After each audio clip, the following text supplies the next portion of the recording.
sa sainteté. L'univers crie sa majesté. Chantons gloire et puissance.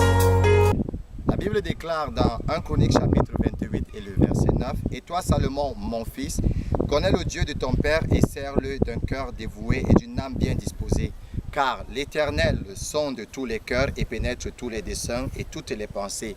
Si tu le cherches, il se laissera trouver par toi, mais si tu l'abandonnes, il te rejettera pour toujours. » Bonjour chers internautes et chers téléspectateurs de Figerna TV. Bienvenue comme ça à l'émission Méditons ensemble. Vous savez tout parce que t'as spéculé. Mais chez les Hébreux, la connaissance a à faire avec l'expérience. Quelque chose que tu as vécu, quelque chose qui transforme. C'est sans la connaissance. Si tu ne le connais pas, tu ne peux pas le servir. Si vous posez la question à ces grands hommes de Dieu qui ont accompli leurs tâches avec succès, si vous posez la question à Moïse, comment est-ce que tu as fait pour sortir le peuple de la captivité? Il va te dire, je fais une rencontre avec le Seigneur dans le désert. La façon de les servir est différente. Un homme qui a rencontré Dieu, sa façon de servir Dieu est comment? Différente. Et nous sommes une génération qui devons faire la différence. Alléluia. Amen. Et pour cela, il nous faut connaître Dieu. Il nous faut l'expérimenter. Si nous le rencontrons, il va nous transformer. Amen. Alléluia. Amen. Il va transformer nos cœurs. Il va nous changer. Il va ôter notre nature. Plus nous le connaissons, plus sa nature se manifeste en nous. Alléluia. Amen. Plus nous le découvrons, plus son amour se manifeste au travers de nous. Plus nous le connaissons, plus sa sainteté est bâtie en nous. Alléluia. Alléluia. Amen. Lorsque tu le rencontres, frère, ta vie change. Amen. Ton ministère change. Amen. Tu es transformé. Tu deviens un proverbe pour ton entourage. Amen. Alléluia. Amen. Tu deviens un proverbe pour ton entourage.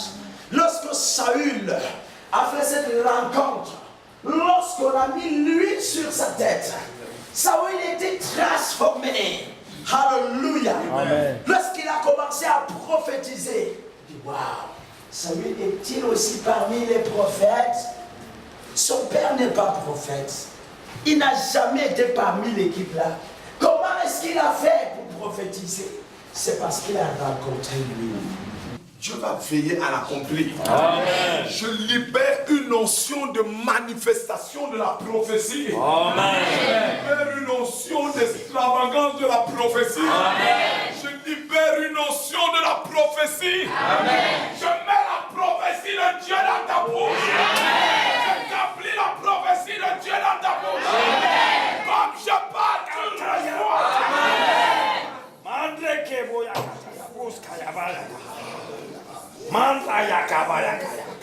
Ce soir, tu sors comme Jérémie. Amen. Ce soir, tu sors comme Michée. Amen. Ce soir, tu sors comme Enoch. Quand il attend que tu parles, tu te tais. Quand il attend que tu réagis, tu ne dis rien. Je prie ce matin pour une capacité surnaturelle que Dieu te donne. Au nom de Jésus. Amen. Moïse, Amen. Tu sors comme Élisée. Amen. Tu sors comme Jésus lui-même. Amen. Tu sors rempli d'onction. Reçois l'onction prophétique. Au nom de Jésus.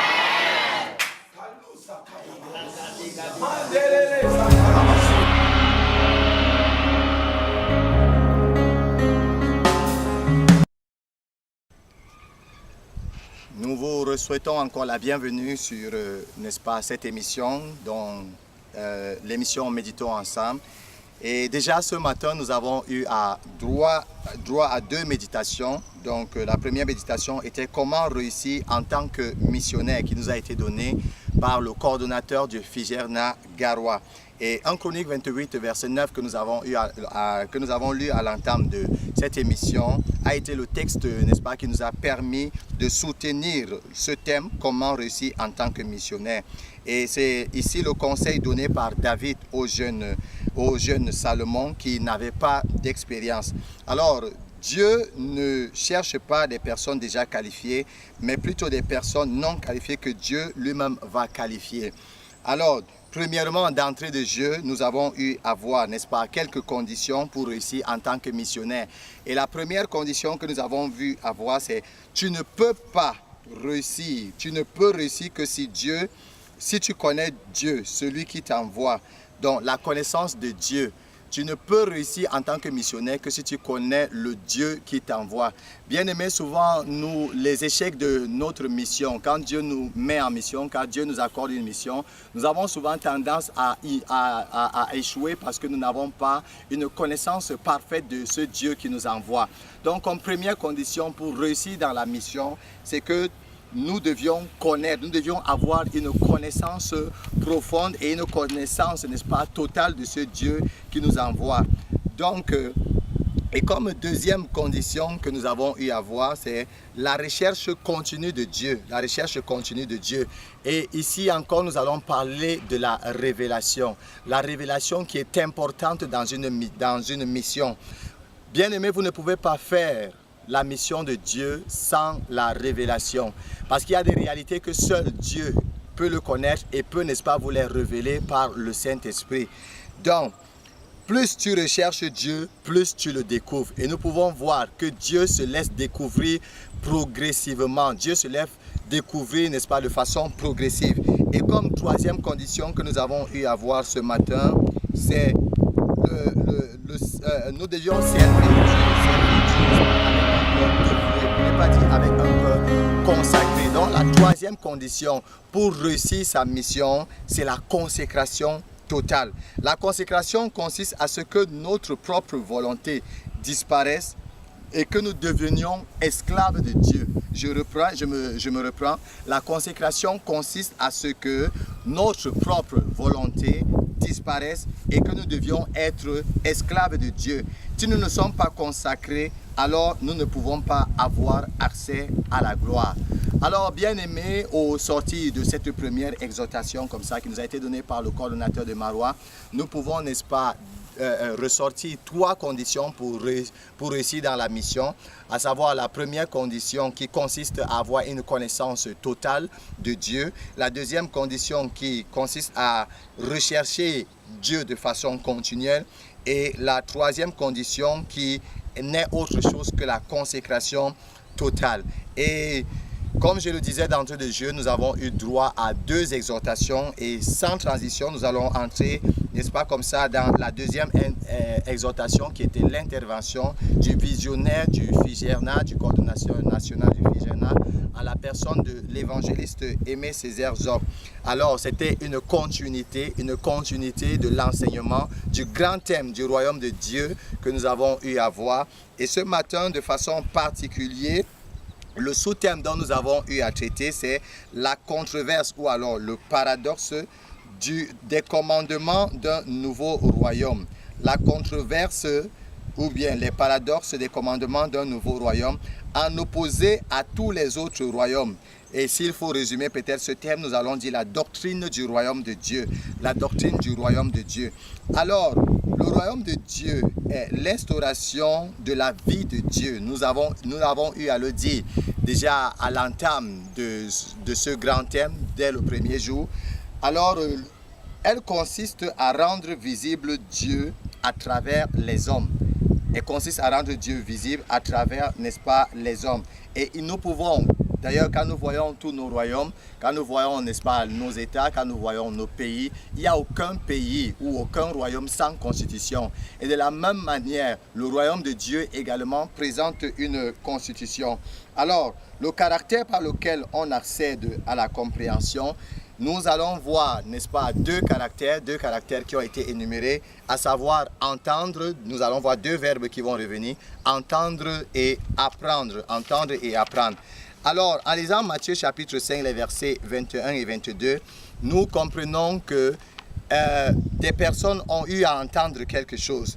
Mais Jésus, n'est-ce pas, vient, n'est-ce pas, apporter, instaurer la constitution du royaume de Dieu, nouveau royaume. Alors, comme en grand titre, grand 1, nous avons eu à voir la constitution du nouveau royaume. Et vu que la constitution a également des sous-parties, n'est-ce pas, en petit 1, nous avons vu la constitution relative à la justice. Selon Matthieu chapitre 6, verset 1, où Jésus nous interpellait à garder de faire nos justices devant les hommes pour en être vus.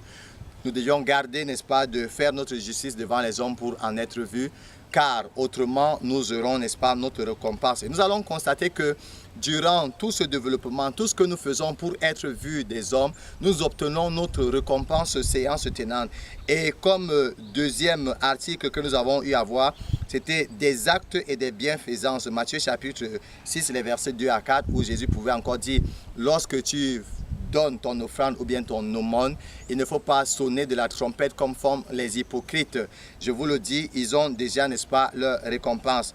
Or, dans l'ancienne constitution, on jugeait à partir de la valeur, mais plutôt dans la nouvelle constitution, c'est à partir de l'intention. Et comme troisième article de cette constitution, c'est par rapport à la prière, selon Matthieu chapitre 6, les versets 5 à 8, où Jésus disait que quand vous priez, ne vous mettez pas au coin de rue ou alors dans les synagogues pour être vu des hommes.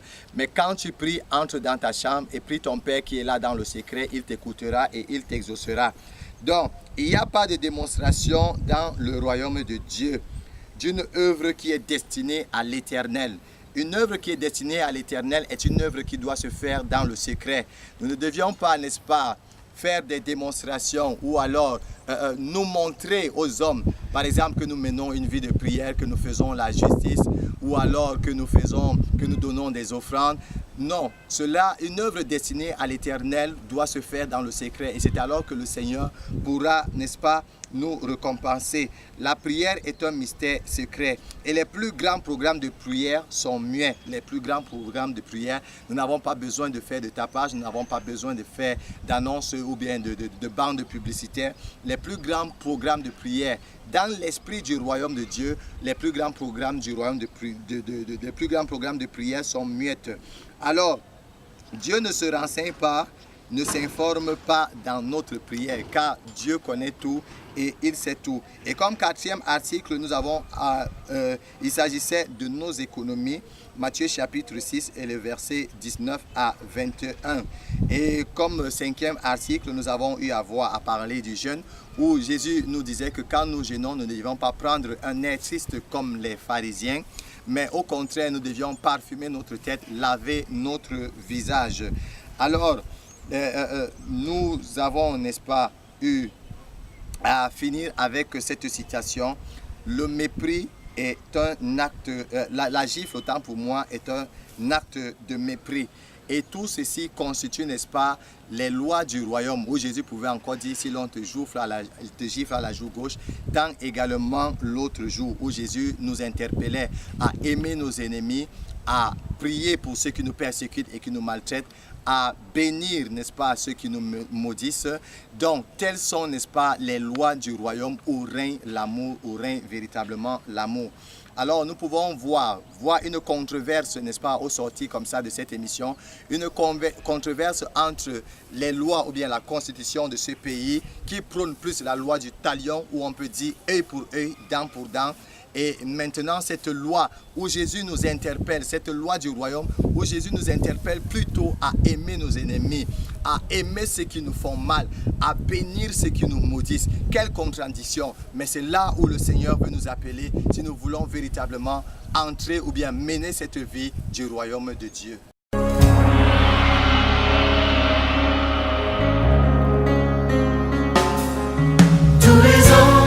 sa sainteté. L'univers crie sa majesté. Chantons gloire et puissance